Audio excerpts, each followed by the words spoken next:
Bismillahirrahmanirrahim. Elhamdülillah ve salatu ve selamu ala Resulillah amma abad. Assalamu alaikum ve rahmatullahi ve barakatuh. Hurmatlı mekendeşler, kadırlı Müslüman bir tuğandar, barınızlarga jaratkan Allah Ta'alanın tınçlığı salamı, merimi, rayımı, cana berekesi olsun.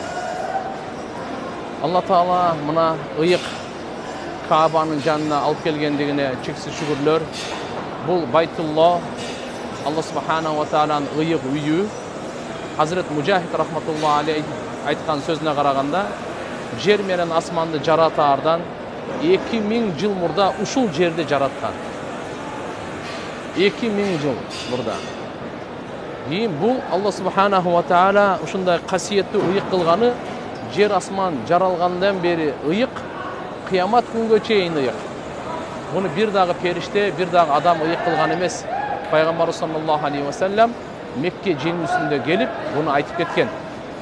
Şu nerseni aytkan, Allah Taala jer asman jaratkanda ıyık kıldı, ıyıktığı kıyamat күнгө чейин. Bunun atları Kur'an-ı Kerim'de Mekke, Bakka, Ummul Qura, Baladul Amin degen bir top atları var. Allah Subhanahu ve Taala bu жерди borbor kıldı. Berekenin borboru, hidayattın borboru, amandıktın borboru, bardı adamzattın başı birige turgan, Allah'a sıyınganга жүздөнө турган борбор кылды.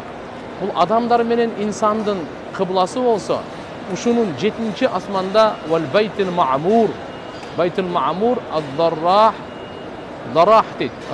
Дарах деген ушуну жай экен, алдагы бул 7-нчи асманда периштелердин кыбласы. Bir günde 70.000 perişte ibadat kılıp namaz okuşat. Oşo oydan kıyamat күнгө чейин alardın gezegi gelbeyt deyt. Bu Baytullah Allah Subhanahu ve Teala Kur'an'da aytat: "İnne awwala baytin wudi'a lin-nas lellezî bi Bakkata mubarak ve huda lil-âlemin." Birinci kurulgan uy uşul. Bereke üçün dagı hidayat üçün. Bardık adamzattın hidayatı, bardık adamzattın jana mahluk jandıktardın ırıskı berekesi uşul жерден таркайт. Бүткүл ааламга hidayat ушул жерден таркайт. Амандык ушул жерден таркайт. Береке, бакыт ушул жерден таркайт тугандар. Allah Taala ушундай касиеттүү ıyık кылып койгон, жердин борбору, жердин киндиги Аллага эң сүйкүмдүү жер, эң ıyık жер, эң улуу жер, эң абзал жер. Буну Allah Taala өзү шарапаттуу кылган. Ошондуктан Пайгамбар саллаллаху алейхи ва саллям дуаларынан дагы, сахабалардын дуаларынан дагы айтылат. Bunu görgöndө Allahu akbar, Allahu akbar, Allahu akbar takbir aytып.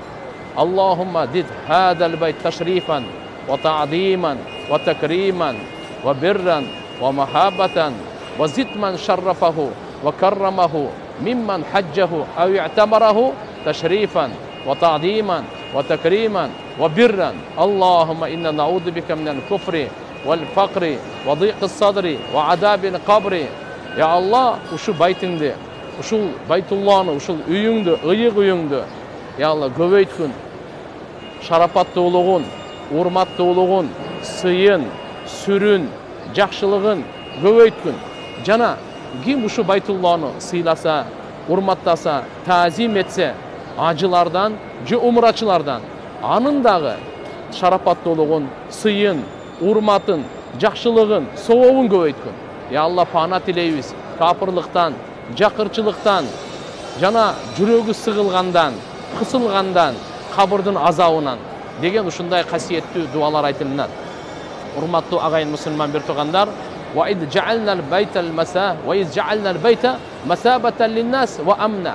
Kur'an-ı Kerim'de Allah Taala aytat: biz bul Baytullah'ını bardık adam toптоло турган, bardık adam pana tiley турган, bardık adamlar негизги максатына кайта турган кылып, маржиан лахум дейт.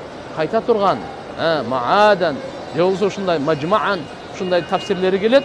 Ва ид жаалнал байта матабатан лин-нас ва амна. Бүткүл адамзатка өзүнүн негизги максаты, жаралуусун максатына кайта турган жай кылдык дейт.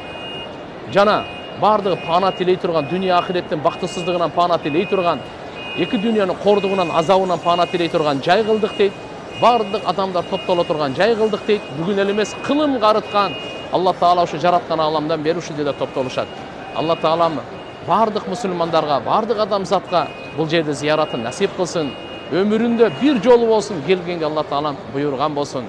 Bunu İbrahim paygambar Исмаил пайғамбар екеуі құрғанда Алла субханаху ва тағала мындай дейді: وَإِذْ يَرْفَعُ إِبْرَاهِيمُ الْقَوَاعِدَ مِنَ الْبَيْتِ وَإِسْمَاعِيلُ رَبَّنَا تَقَبَّلْ مِنَّا إِنَّكَ أَنْتَ السَّمِيعُ الْعَلِيمُ رَبَّنَا وَاجْعَلْنَا مُسْلِمَيْنِ لَكَ وَمِنْ ذُرِّيَّتِنَا أُمَّةً مُسْلِمَةً لَكَ وَأَرِنَا مَنَاسِكَنَا وَتُبْ عَلَيْنَا إِنَّكَ أَنْتَ التَّوَّابُ الرَّحِيمُ رَبَّنَا وَابْعَثْ فِيهِمْ رَسُولًا مِنْ أَنْفُسِهِمْ يَتْلُو عَلَيْهِمْ آيَاتِكَ وَيُعَلِّمُهُمُ الْكِتَابَ وَالْحِكْمَةَ وَيُزَكِّيهِمْ إِنَّكَ أَنْتَ الْعَزِيزُ الْحَكِيمُ.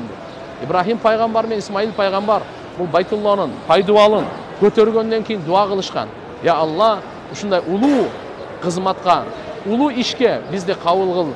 Я Раббул Аламин, биздин ишибизди кылган ишибизди ушу Байтуллаңды курдук, эми кабыл кылгын депчи дуа кылган. Биз да ушундай кабыл кылгын деп дуа кылышыбыз керек экен. Экинчиден, Ибрахим пайғамбар мен Исмаил пайғамбар дуа кылып атат: бизди өзүңө моюн сунуучулардан кылгын, өзүңө баш ийүүчүлөрдөн кылгын, өзүңдүн буйругуңду аткаруучулардан кылгын, жана биздин урпактардан ушундай бир үммөт пайда кылгын. Алар дагы сенин диниңе жан бере турган, курбанчылык кыла турган, моюн суна турган ушундай үммөт болсун. Жана бизге арина манасикана, биздин ушул ажылык жол жоболорубузду, эрежелерибизди, курбанчылык ушундарды көрсөткүн, үйрөткүн. Жана биздин тообабызды кабыл кылгын. Тооба кабыл кылуучу өзүңсүн, жүрөктөрдү сырды билүүчү дагы, дуаларды угуучу дагы өзүңсүн. Албетте ушулардын Исмаил пайгамбардын урпагынан бул арабтар таркаган. Пайгамбарыбыз Мухаммад алейхиссалам пайгамбар болуп келип атат. Ошон үчүн Ибрахим пайгамбар жана Исмаил пайгамбар дуа кылып атат: Роббана ва баъас фихим расулам. Ушунда пайгамбар жибергин булардын арасынан. Ал эмне кылат? Бу дүйнөгө ятлу алейхим аятик, сенин аятыңды, Кур'ани Каримдин аятын окуп бере турган, тилават кылып, угузуп түшүндүрө турган. Ва ю'анхумул китаба вал хикма, Кур'ани Каримди өкүмдөрдү үйрөтө турган, жана хикмат, данышмандыктарды, пайгамбардын сүннөттөрүн, же Кур'ани Карим жана сырларын үйрөтө турган. Ва юзаккихим, аларды ички дүйнөсүн арулай турган, тазалай турган. Эмнеден? Капырлыктан, ширктен, көрө албастыктан, текеберликтен, кара ниеттиктен, кек сактоодон, чагымчылыктан, ушундай бардык жүрөк оорулары, жаман нерселерден алар тазалай турган ушундай пайгамбарга жибергин деп. Пайгамбарыбыз Мухаммад алейхиссалам демек бу дүйнөгө келди, бүткүл адамзатка Алла субханаху ва тааlanын китебин үйрөтүш үчүн, аларды караңгылыктан жарыкка чыгарыш үчүн, адам баласын куткаруу үчүн жиберилген туугандар.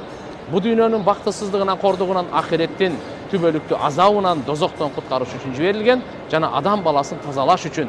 Бардык адамзаттын жүрөгү тазаланып, ою тазаланып, жашоосу тазаланып, ошон үчүн пайгамбар саллаллаху алейхи ва саллям жиберген. Андыктан агай мусулман бир туугандар, жараткан Алла таала баарыбызды кабыл кылсын, эки дүйнөдө бактылуу болсун. Саламу алейкум ва рахматуллахи ва баракатух.